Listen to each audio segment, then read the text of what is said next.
Bila Tun Mahathir dan juga Muhyiddin akan berjumpa? Adakah perjumpaan itu hanya satu pembohongan semata-mata atau teknik mengelirukan lawan atau semata-mata hanya mau mendapatkan sokongan atau semata-mata mahu memperlihatkan kononnya dua seteru utama moden ini sudah bersatu semula? Adakah itu hanya satu sandiwara drama politik semata-mata? Saudara-saudara sekalian, persoalan besar ialah bila Muhyiddin dan Mahathir nak jumpa. Semalam, pengerusi Perikatan Nasional PN Tan Sri Muhyiddin Yassin memaklumkan beliau akan bertemu Tun Dr. Mahathir Mohamad dalam masa terdekat. Persoalannya, masa terdekat itu bila? Adakah sebelum berlaku pilihan raya negeri ataupun selepas berlaku pilihan raya negeri? Kalau dah berlaku selepas pilihan raya negeri, itu semua sudah useless, tiada guna lagi. Tapi kalau ianya berlaku sebelum pilihan raya negeri, mungkin ada cerita. Kenyataan Perdana Menteri ke-8 itu menyusul selepas Dr. Mahathir pada awal bulan ini menjelaskan beliau sedia bekerjasama dengan Muhyiddin sekali lagi. 3 tahun selepas hubungan mereka renggang, susulan langkah Sheraton. Mahathir sekali lagi mahu bekerjasama dengan Muhyiddin. Menjadi persoalan saya sekali lagi ialah di mana sebenarnya Mahathir punya prinsip dan kedudukan. Sebenarnya beliau ini apa prinsipnya? Nak mau bekerjasama dengan orang mengikut keadaankah atau ada prinsip yang kukuh? Saya secara peribadi dapat melihat Tun Mahathir Mohamad seperti flip-flop. Kadang ini, kadang itu, kadang ini, kadang itu. Karena pada Oktober tahun 2022, 31 Oktober tahun 2022, Mahathir pernah menyelar Muhyiddin dengan mengatakan bahawa Muhyiddin yang pecat dia, tetapi pemimpin bersatu lain yang tidak setuju dengan langkah Sheraton. Mahathir juga mengatakan bahawa beliau kata Muhyiddin telah pun begitu angkuh. Beliau kata siapa yang jadi Perdana Menteri pintu belakang atau tebuk atap? Bukan saya tetapi Muhyiddin, kata Mahathir lagi. Selain daripada itu, Mahathir juga mengatakan bahawa dia sangka Muhyiddin telah pun bertaubat, kesal dengan perbuatannya. Namun, kata Mahathir, rupanya Muhyiddin tetap angkuh dan hanya mahu menjadi Perdana Menteri. Itu daripada Berita Harian pada tahun 2022. Persoalannya hari ini ialah apakah Mahathir dan Muhyiddin akan berjumpa meleraikan masalah itu. Langkah Sheraton pada Februari tahun 2020 menyaksikan pentadbiran Perdana Menteri keempat dan ketujuh yang mengetuai Kerajaan Pakatan Harapan PH ketika itu tumbang dan digantikan kerajaan PN, pimpinan Muhyiddin dan juga Presiden bersatu. Pada sidang media hari ini, Dr. Mahathir menjelaskan pertemuan yang dicadangkan dengan Muhyiddin bertujuan menjelaskan tujuan proklamasi Melayu yang digerakkannya. Menurut bekas pengerusi Parti Pejuang Tanah Air Pejuang itu, beliau berkata beliau juga berhasrat menemui Muhyiddin, namun bukan pada hari ini atau esok. Sebelum Hari Raya Haji nak jumpa, susahlah sebab esok sudah raya. Tapi saya nak jumpa dia untuk jelaskan tujuan proklamasi orang Melayu ini, kata Mahathir lagi. Yang menjadi persoalan saya ialah adakah proklamasi orang Melayu ini akan benar-benar disokong oleh Muhyiddin atau siapa yang akan kena kali ini pula? Adakah Mahathir yang kena atau Muhyiddin yang terkena? Ia sokongan kepada Melayu secara keseluruhan kerana kita melihat mereka hilang kawalan sepenuhnya terhadap negara ini dan mereka akan terseksa jika tidak boleh berkata apa-apa untuk negara ini, kata Mahathir dalam sidang media di sini hari ini. Dalam kenyataan awal bulan ini, Dr. Mahathir turut menyatakan kesediaan untuk bekerjasama dengan Muhyiddin pada PRN di 6 negeri dan percaya perkara itu boleh dibincangkan. Dalam reaksi balas, Muhyiddin yang juga ahli Palion Pagoh berkata, beliau sedia bekerjasama dengan Dr. Mahathir demi matlamat memperjuangkan nasib orang Melayu dan orang Islam. Katanya lagi, Kesediaan itu juga didorong dengan perkembangan politik mutakhir ini yang meletakkan umat Melayu dan Islam di negara ini di persimpangan getir. Sekian dulu untuk kali ini. Jangan lupa tinggalkan komen Anda, tekan butang subscribe. Malaysia kita punya, kita jaga sama-sama. Cintai Malaysia aku. Bye-bye. Selamat pagi, salam sejahtera. Terima kasih karena bersama dengan saya di Nazilin Unity Channel. Ini satu lagi pendedahan persoalan paling besar yang tak mampu dijawab oleh Mahathir Mohamad dan juga Muhyiddin Yassin. Sebelum kita teruskan ulasan kali ini, jangan lupa tinggalkan komen Anda, tekan butang subscribe. Saudara, Anda wajib menonton video ini karena ianya akan membuka minda dan pemikiran Anda tentang ciri-ciri kepimpinan Tun Mahathir Mohamad dan Muhyiddin yang sekarang ini menjadi perhatian ramai. Saudara-saudara, persoalan besar kepada kita atau kepada Muhyiddin dan juga Mahathir Mohamad ialah bila sebenarnya mereka nak jumpa. Kerana ada pemerhati politik dan juga pengkritik politik mula mengandaikan bahawa perjumpaan Tun Mahathir Mohamad dan perjumpaan dengan Muhyiddin itu sebenarnya retorik semata-mata. Mungkin, kata mereka, tidak akan ada perjumpaan langsung. Mereka kata sampai kiamat pun mungkin Muhyiddin tidak akan berjumpa dengan Mahathir Mohamad dan Mahathir pula hanya akan bermimpi di siang bolong. Bayangkan saja pada 31 Oktober tahun 2022, Mahathir pernah menggelar Muhyiddin ataupun pernah menyatakan dakwaan bahawa Muhyiddin yang pecat dia, pemimpin bersatu lain yang tak setuju langkah Sheraton. Menurut Mahathir Mohamad, pengerusi gerakan Tanah Air GTA Tun Mahathir mendakwa Tan Sri Muhyiddin Yassin yang memecatnya sebagai pengerusi bersatu dan juga beberapa pemimpin bersatu lain yang tidak setuju dengan langkah Sheraton diambil bekas Perdana Menteri itu. Mahathir berkata Muhyiddin yang juga Presiden Bersatu sangat takut kehilangan jawatan Perdana Menteri hingga menyekat Parlimen daripada bersidang dan meminta darurat diisytiharkan. Katanya Muhyiddin seorang yang masih lagi bersikap angkuh dan hanya mahu menjadi Perdana Menteri biarpun beliau sudah jatuh dan dihina UMNO. Muhyiddin cuba menafikan beliau pengkhianat yang terbabit dalam langkah Sheraton dan cuba mengaitkan perkara itu dengan Mahathir. Beliau memecat saya, kata Mahathir, dan beberapa pemimpin bersatu lain yang tidak bersetuju dengan langkah Sheraton. Siapa yang dapat faedah daripada langkah Sheraton ini, kata Mahathir? Siapa yang jadi Perdana Menteri? Itu persoalan yang dilemparkan oleh Mahathir Mohamad yang dimuat naik dalam media sosial beliau pada tarikh 22 tersebut. Beliau berkata demikian ketika menjawab kenyataan Muhyiddin mendakwa gerakan membawa keluar bersatu daripada Pakatan Harapan PH pada 2020 dimulakan oleh Dr. Mahathir Mohamad. Muhyiddin mendakwa Dr. Mahathir membuat pusingan di saat akhir apabila Majlis Presiden PH dalam mesyuarat 21 Februari tahun 2020 mengambil keputusan terus menyokong beliau sebagai Perdana Menteri. Katanya, usaha membawa keluar bersatu itu digerakkan susulan tindakan beberapa pihak dalam PH yang mendesak Dr. Mahathir berundur dari memberi laluan kepada Presiden PKR Datuk Seri Anwar Ibrahim dilantik Perdana Menteri yang ke-8. Sebenarnya Dr. Mahathir berkata, minggu lalu, Presiden PAS Datuk Seri Abdul Hadi Awang mengakui beliau yang menggerakkan langkah Sheraton bersama-sama Muhyiddin sebelum ahli Parlimen Pagoh itu menjadi calon Perdana Menteri. Sebenarnya amat mudah nak pastikan siapa pengkhianat, kata Mahathir. Ada satu ungkapan bahasa Latin, cui bono, yang bermakna siapa yang mendapat keuntungan daripada sesuatu keadaan. Siapa yang jadi Perdana Menteri? Pintu belakang atau tepuk atap? Bukan saya, kata Mahathir, tetapi Muhyiddin. Dr. Mahathir juga mendakwa Muhyiddin sebagai seorang yang tidak tahu malu kerana sanggup meminta pengisytiharan darurat sekali lagi demi mengekalkan jawatannya biarpun permohonannya sebelum itu ditolak yang di-Pertuan Agong. Dr. Mahathir juga mendakwa Muhyiddin sebagai seorang yang tidak tahu malu kerana sanggup meminta pengisytiharan darurat sekali lagi demi mengekalkan jawatannya biarpun permohonannya sebelum itu ditolak yang di Pertuan Agong.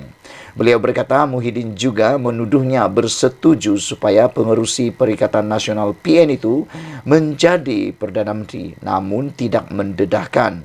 Soalan Dr. Mahathir, sama ada dia memegang jawatan itu dengan sokongan kleptokrat. Dia jawab sanggup dan dengan angkuh berkata dia tahu macam mana mahu tangani kerana dia ada pengalaman politik lebih 40 tahun. Akhirnya Muhyiddin tersembam selepas cuma 17 bulan menjadi Perdana Menteri selepas dikhianati oleh ahli Parlimen UMNO dan Barisan Nasional BN yang sebelum itu bersama-sama mengkhianati rakyat untuk menubuhkan kerajaan pintu belakang, kata Mahathir lagi. Dr. Mahathir turut mendakwa Muhyiddin yang bertanggungjawab mengadakan pilihan raya negeri PRN Sabah ketika negara sedang teruk dilanda COVID-19 sehingga kes naik mendadak selepas pilihan raya itu dan membabitkan kematian ramai penduduk Malaysia. Selain itu, beliau berkata, Muhyiddin sanggup melakukan apa saja termasuk membiarkan Bersatu kehilangan kuasa di beberapa negeri yang dipimpin parti itu asalkan kekal menjadi Perdana Menteri. Sementara itu, Dr. Mahathir berkata, beliau sanggup mencadangkan kerjasama antara Parti Pejuang Tanah Air Perjuang dan GTA bersama PN pada pilihan raya ke-15 sebelum ini kerana beliau percaya selepas dijatuhkan dan dihina, Muhyiddin sudah bertaubat atau berasa kesal dengan perbuatannya. Dia hianat saya, tidak mengapa. Saya sangka dia cuba tebus hianatnya kepada Parti Bersatu sehingga hilang beberapa negeri dan rakyat keseluruhannya. Dan kepada rakyat keseluruhannya, rupanya dia tetap angkuh dan hanya mahu menjadi Perdana Menteri, kata Mahathir lagi. Saudara-saudara sekalian, ini dipetik daripada Berita Harian bertarikh Oktober 31 tahun 2022 dengan bertajuk Muhyiddin yang pecat saya, pemimpin Bersatu lain yang tak setuju langkah Sheraton turut dipecat. Ini pendedahan yang luar biasa yang kita nantikan apabila ianya berkaitan dengan perjumpaan yang kononnya akan dibuat bersama Mahathir dan Muhyiddin. Adakah perjumpaan ini akan jadi terrealisasi dengan adanya pendedahan yang saya bacakan sebentar tadi itu? Adakah benar Muhyiddin dan juga Mahathir akan sama-sama berdamai?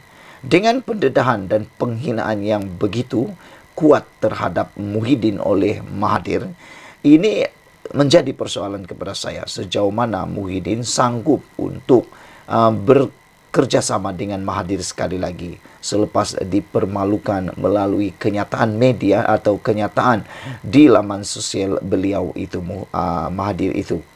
Sejauh mana keikhlasannya, Anda jawab sendiri. Sila tinggalkan komen Anda, tekan butang subscribe. Semoga dengan pendedahan ini Anda dapat melihat apa corak kepimpinan Mahathir dan Muhyiddin. Anda sudah boleh faham apa yang coba saya sampaikan. Sebenarnya Mahathir ini corak kepimpinannya bagaimana, arah pemimpinannya bagaimana, begitu juga dengan Muhyiddin, hanya dengan bersandarkan satu pendedahan yang telah saya bacakan tadi. Sekian dulu Malaysia kita punya, kita juga sama-sama cintai Malaysiaku. Bye-bye. Selamat petang, salam sejahtera. Terima kasih kerana bersama dengan saya di Nazilin Unity Channel. Kemarin kita dikejutkan dengan keputusan daripada Mahkamah Pilihan Raya yang telah membatalkan keputusan kemenangan seorang ahli Parlimen PAS di Kuala Terengganu. Akhirnya keputusan dalam PRU15 itu dibatalkan atas sebab wujudnya unsur sogokan dalam pilihan raya tersebut melalui beberapa insentif yang telah ditawarkan pada waktu itu. Tetapi yang menjadi perdebatan di media sosial daripada semalam sehingga pagi ini akhirnya terjawab berkaitan bagaimana pula nasib Hadi Awang, Presiden PAS. Kerana yang kita tahu, Hadi Awang telah pun menerima petisyen pilihan raya yang telah dipetisyenkan oleh Barisan Nasional. Jadi apa keputusannya? Ikuti terus ulasan ini. Jangan lupa share video ini, tekan butang subscribe. Saudara-saudara sekalian, selepas keputusan PAS kerusi Parlimen PAS telah dibatalkan keputusannya oleh Suruhanjaya Pilihan Raya ataupun Mahkamah Pilihan Raya. Maafkan saya, bukan Suruhanjaya Pilihan Raya tetapi Mahkamah Pilihan Raya. Hari ini berita yang gembira untuk Hadi Awang ialah petisyen pilihan raya Barisan Nasional ditolak. Hadi kekal sebagai ahli Parlimen Marang. Mahkamah Tinggi atau Mahkamah Pilihan Raya Terengganu hari ini mengekalkan kemenangan Presiden PAS Abdul Hadi Awang sebagai ahli Parlimen Marang pada PRU 15. Hakim Hassan Abdul Ghani menolak petisyen pilihan raya difailkan calon BN Jasmira Othman pempetisyen bagi mencabar kemenangan Abdul Hadi. Dia berkata, pempetisyen gagal membuktikan terdapat elemen rasuah mengikut akta kesalahan pilihan raya 1954 dan memerintahkan Jasmira membayar kos RM50,000 kepada Abdul Hadi. Oleh itu, mahkamah ini mengesahkan responden telah dipilih dengan sewajarnya sebagai ahli Parlimen Marang, katanya. Petisyen pilihan raya itu difailkan di Mahkamah Tinggi Kuala Terengganu pada 3 Januari lepas. Antara lain atas dakwaan PAS menyogok pengundi dengan mengagihkan wang bantuan yang diberikan kerajaan negeri pada 15 hingga 17 November 2022, beberapa hari sebelum PRU 15 melalui program iPension, iBelia dan iSiswa. Pada PRU 15 lepas, Abdul Hadi memenangi kerusi Parlimen Marang dengan majoriti 41,729 undi menewaskan Jasmira calon PH Azhar Abu Sukur dan calon pejuang Dr. Zarawi Sulong. Saudara-saudara, inilah jawapan kepada persoalan yang besar daripada anda semua, sehingga ada yang menulis dalam ruangan komen dalam konten kemarin yang mengaitkan ataupun yang berkaitan dengan satu kerusi kerusi Parlimen PAS sah bukan milik PAS lagi dan telah menjadi kosong secara otomatiknya, walaupun ada lagi proses yang seterusnya iaitu melalui rayuan, tetapi disahkan dalam Mahkamah Pilihan Raya bahawa kerusi yang telah dibicarakan itu disahkan dibatalkan kemenangannya dan ia akan ada pilihan raya kecil yang akan diadakan tidak lama lagi. Jadi kita ucapkan tahniah kepada Abdul Hadi Awang. Apapun yang anda rasa, apapun yang anda fikir tentang kemenangan ini, anda boleh tulis dalam ruangan komen nanti. Tinggalkan komen anda dan tekan butang subscribe untuk mendapatkan isu-isu terkini daripada channel ini. Sekian dulu Malaysia kita punya, kita jaga sama-sama, cintai Malaysia. Kita jumpa lagi. Bye-bye. Selamat petang, salam sejahtera. Terima kasih kerana bersama dengan saya di Nazilin Unity Channel. Wah, ini satu keputusan di mahkamah yang paling menggemparkan Hamzah Zainuddin. Saudara-saudara sekalian, sebelum ini kita telah dikaitkan mendengar berkaitan tentang kes-kes rasuah dan juga kes-kes seperti LHDN, pembayaran cukai dan sebagainya yang telah menyebut nama bekas Menteri Keselamatan Kementerian Dalam Negeri iaitu Hamzah Zainuddin. Baru-baru ini digemparkan bahawa rumah Hamzah Zainuddin diberitakan telah diserbu oleh LHDN dan beberapa dokumen telah pun dirampas berkaitan dengan catatan dokumen berkaitan cukai dan aset. Tapi hari ini daripada Malaysia Kini diberitakan, dilaporkan pada Mei 2024 bicara kes rasuah RM15 juta dikait bekas Menteri Keselamatan Dalam Negeri atau KDN. Saudara-saudara sekalian, ini pasti menggemparkan Hamzah Zainuddin kerana nama beliau disebut terkait di dalam kes ini. Mahkamah Session di Kuala Lumpur hari ini menetapkan 10 hari pada Mei tahun depan untuk perbicaraan penuh seorang Datuk Seri yang didakwa atas 4 pertuduhan rasuah yang menyebut nama bekas Menteri Dalam Negeri Hamzah Zainuddin. Hakim Rozina Ayub menetapkan tarikh perbicaraan pagi ini semasa sebutan kes terhadap ahli perniagaan Sim Cho Thiam. Rozina menetapkan 6 hingga 10 Mei serta 13 hingga 17 Mei tahun depan untuk perbicaraan penuh. Dia juga telah menetapkan 21 Februari tahun depan untuk sebutan lanjut kes berkenaan. Sim berdepan 1 pertuduhan meminta dan 3 pertuduhan menerima rasuah membabitkan RM15 juta yang kononnya berlaku 2 tahun lalu. Pada 10 Mei lalu, Sim mengaku tidak bersalah dan memohon untuk dibicarakan berhubung 4 pertuduhan rasuah yang dituduh dilakukan antara Jun, tiada tarikh tertentu disebut, dan pada 30 Julai 2021. Lelaki berusia 63 tahun itu dituduh melakukan kesalahan itu sebagai dorongan untuk Hamzah yang ketika itu Menteri Dalam Negeri semasa pentadbiran Perikatan Nasional untuk membantu Asia Coding Center Sdn Bhd untuk mendapatkan sebarang projek daripada agensi di bawah kementerian berkenan. Sim dituduh meminta dan menerima rasuah daripada pengarah urusan Asia Coding Center Hip Kim Hong melalui Syed Abu Zahran Syed Ahmad. Tertuduh didakwa melakukan kesalahan itu di Solaris Dutamas Jalan Dutamas 1 Kuala Lumpur. Pertuduhan didakwa mengikut Seksyen 16E dalam kurungan B Akta SPRM 2009 dengan Seksyen 24 dalam kurungan 1 Akta sama memperuntukkan hukuman penjara maksimum tidak melebihi 20 tahun serta denda tidak kurang 5 kali ganda jumlah suapan atau rasuah yang terlibat atau RM10,000 yang mana lebih tinggi jika tertuduh didapati bersalah.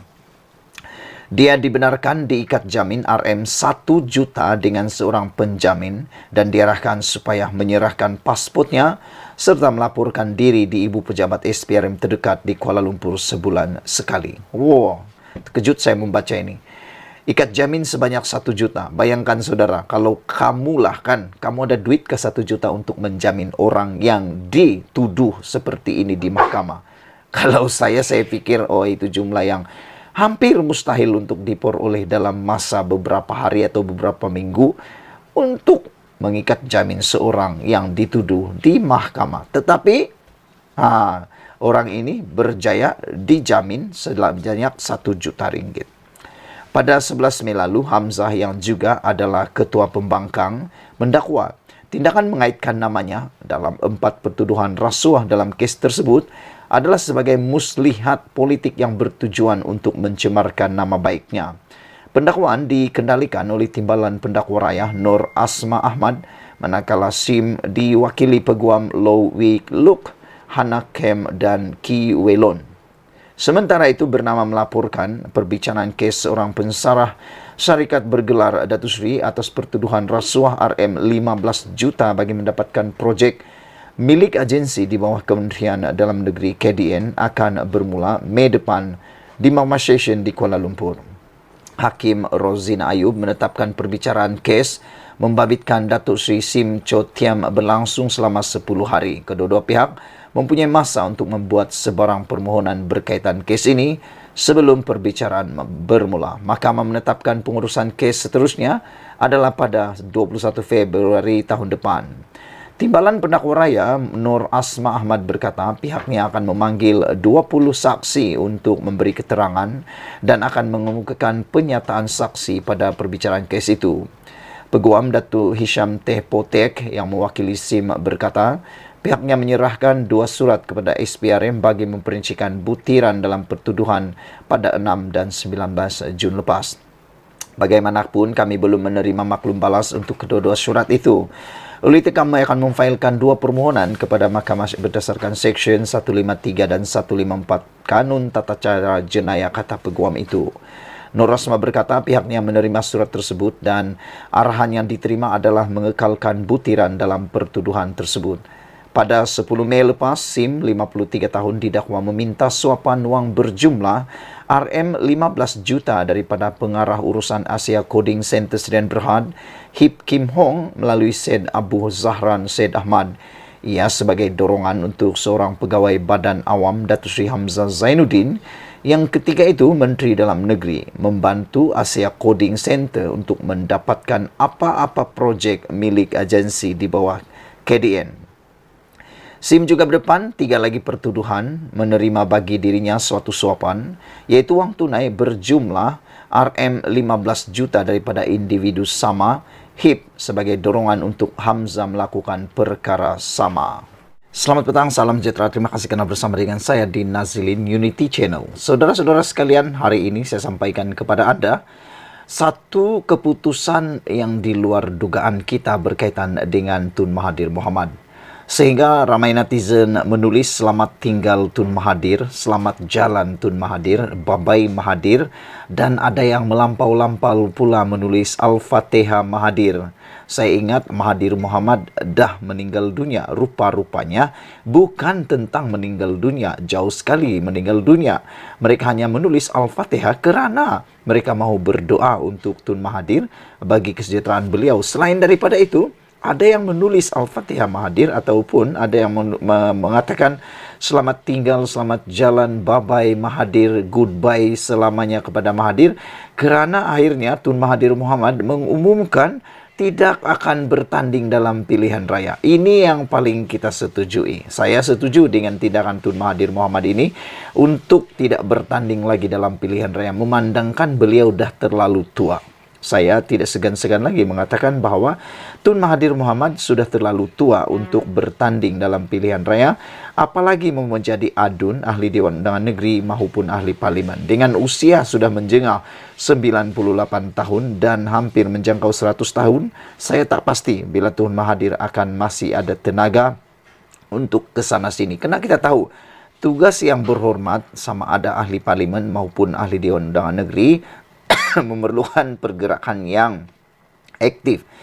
Perlu bergerak ke sana sini untuk melihat keadaan semasa kawasan yang mereka wakili.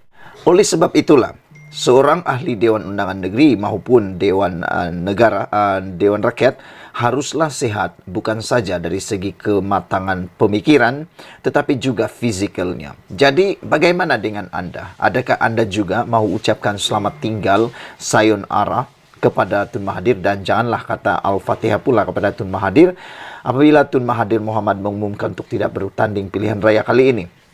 Adakah juga anda setuju dengan tindakan Tun Mahathir ini untuk berehatlah daripada politik dan jangan lagi cuba-cuba untuk mahu menjadi ahli parlimen maupun ahli Dewan Undangan Negeri? Saudara-saudara sekalian, hari ini Tun Dr. Mahathir Mohamad menyatakan pendiriannya untuk tidak lagi bertanding pada sebarang pilihan raya akan datang. Ini satu keputusan yang memang kita dah nasihatkan Tun Mahathir lama dahulu, sejak PRU 15 lagi kita sudah katakan Tun Mahathir berhentilah berpolitik, berhentilah untuk bertanding dan sebagainya. Lebih baik beliau menumpukan kepada amal jariah menjelang umur-umur yang telah di hujung tanduk ini. Kerana dengan usia 98 tahun, yang lebih penting bukan lagi tentang kuasa, bukan lagi tentang kepuasan dunia, tetapi untuk mengumpul amalan untuk dibawa ke hari mati nanti. Itu lebih penting. Persoalannya cukup sudah atau tidak yang mahu dibawa pulang oleh Tun Mahathir. Kita pun tak tahu, kita tidak hak untuk menilai perkara itu kerana hanya Tuhan yang tahu tentang perkara itu. Penghakiman hanya boleh dibuat oleh Tuhan yang Maha Esa. Saudara-saudara sekalian, bekas Perdana Menteri itu juga menjelaskan ketika ini beliau hanya memberi tumpuan kepada perjuangan proklamasi orang Melayu dan mempertahankan hak dan kaum Melayu di negara ini. Kalau orang Melayu ingat kita nak berjuang kerana jadi Perdana Menteri, tidak, bukan sebab itu, kata Tun Mahathir Mohamad. Jadi ternyata Tun Mahathir Mohamad tidak lagi mau menjadi Perdana Menteri. Tetapi yang menjadi persoalan netizen dalam ruangan komen juga ialah anda atau mereka berjujuk kepada Tun Mahathir. Mereka kata, Tun Mahathir, anda sudah menjadi Perdana Menteri selama 22 tahun campur 22 bulan. Kenapa sekarang ini sudah menjengah 98 tahun barulah anda bersungguh-sungguh sehingga sanggup mahu ditangkap, disiasat dan sebagainya, semata-mata kononnya untuk mempertahankan hak dan kaum Melayu di negara ini? Kenapa 22 tahun yang lepas, kenapa 22 bulan yang lepas anda tidak berjuang sungguh-sungguh habis-habisan seperti yang dilakukan pada waktu ini? Adakah waktu ini baru disedari atau sejak lama dahulu sudah disedari tapi tak berani buat, atau bagaimana? Kita pun tak pasti. Terpulanglah pada anda, apa komen anda? Mahathir kata, saya tidak berniat nak bertanding, tetapi saya harap ada orang lain yang akan bertanding, dan seluruh orang Melayu yang sayangkan negara dan bukannya sayang kepada duit, tolak korupsi rasuah. Jangan kerana dapat RM100 kita jual undi, kata beliau dalam sidang akbar. Bekas ahli Parlimen Langkawi itu menegaskan orang Melayu perlu sedar bahawa setiap undi pada mana-mana pilihan raya bakal menentukan masa depan kaum tersebut. Ini perjuangan kumpulan POM. Insya Allah kalau kita dapat sokongan, kita akan letak cukup calon supaya boleh menjadi kerajaan, kata beliau. Keterangan lanjut mengenai POM akan diberikan dengan lebih terperinci supaya Melayu sedar bahwa mereka hampir hilang negara di waktu ini dan masa hadapan. Saya tidak tahu apa yang dimaksudkan, apa contoh, apa indikator, apa pengukuran. Tun Mahathir berani mengatakan bahwa beliau kata akan diberikan lebih terperinci supaya orang Melayu sedar yang mereka hampir hilang negara di waktu ini dan masa hadapan. Tak tahulah apa yang dimaksudkan oleh Mahathir Mohamad ini, di mana letak yang dia katakan mereka hampir hilang negara di waktu ini dan masa hadapan pun kita tak tahu.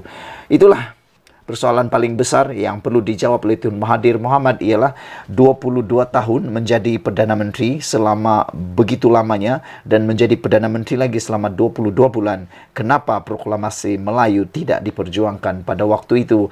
Walhal pada waktu itu beliau mempunyai kuasa yang cukup kuat. Sehingga kan Anwar Ibrahim pun tak boleh jadi Perdana Menteri waktu itu. Ini kan pula. Nah, sekian dulu untuk kali ini. Ikuti terus ulasan selepas ini. Jangan lupa tinggalkan komen Anda, tekan butang subscribe dan share video ini. Kita jumpa lagi. Bye-bye.